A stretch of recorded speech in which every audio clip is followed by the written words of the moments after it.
How to teach your dog to get a tissue for you when you sneeze, bring it to you, and then put it in the bin afterwards. Yes, good job. That was good.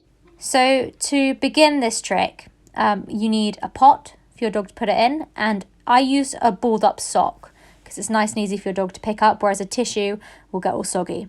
What I'm doing to begin with is I'm shaping it. So I'm presenting the sock to Bramble, and every time she interacts with it, I'm marking and rewarding her.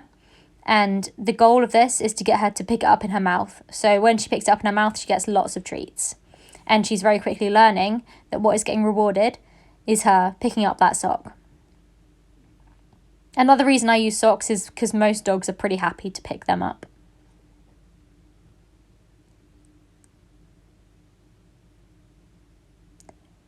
Next, what I'm doing with Bramble is I'm teaching her a chin rest.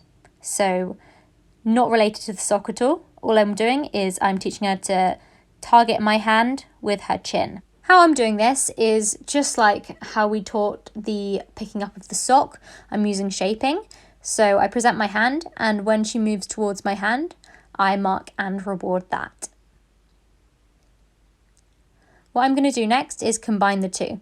So I'm asking her to get the sock and then target my hand when she's holding the sock. So she's basically just doing a retrieve. Now remember, Bramble has done this before, and this is also sped up, and the best bits are put together. So this training actually will take quite a lot of time because it's a lot of behaviours that you're teaching in one go.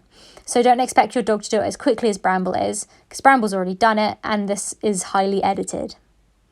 So you're just throwing the sock away. When she brings it, present your hand for her to target.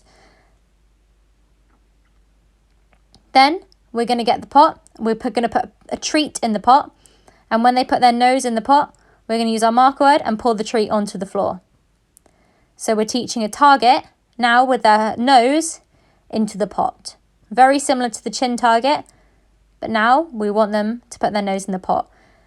So again, I started with the treat in the pot, but now there's no treat in the pot. I'm just waiting for her to offer her nose in the pot. And I've put it on the floor now, because when she's putting the sock in the pot, it's going to be on the floor. So I'm just moving it around as well.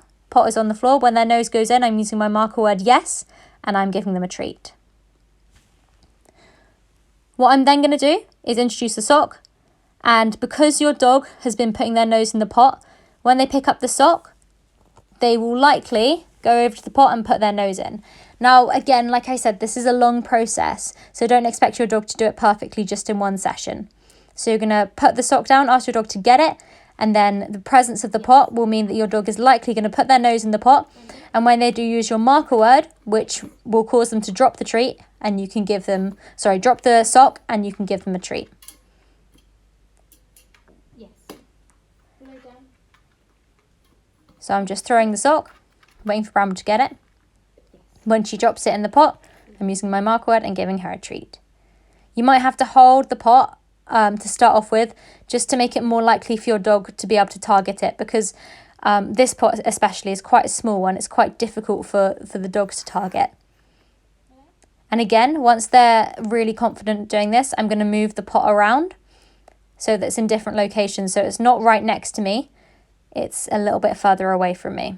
So I'm throwing the sock away when they put it in, using my marker word and giving them a treat. And I'm going to do quite a few repetitions of this so they get really good at it.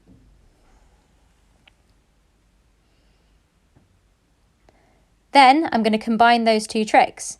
So Bramble's going to get the sock, target it to my hand, and then put it in the pot. So I'm going to pretend to sneeze. She brings me the tissue, I blow my nose, and she takes it and puts it in the bin.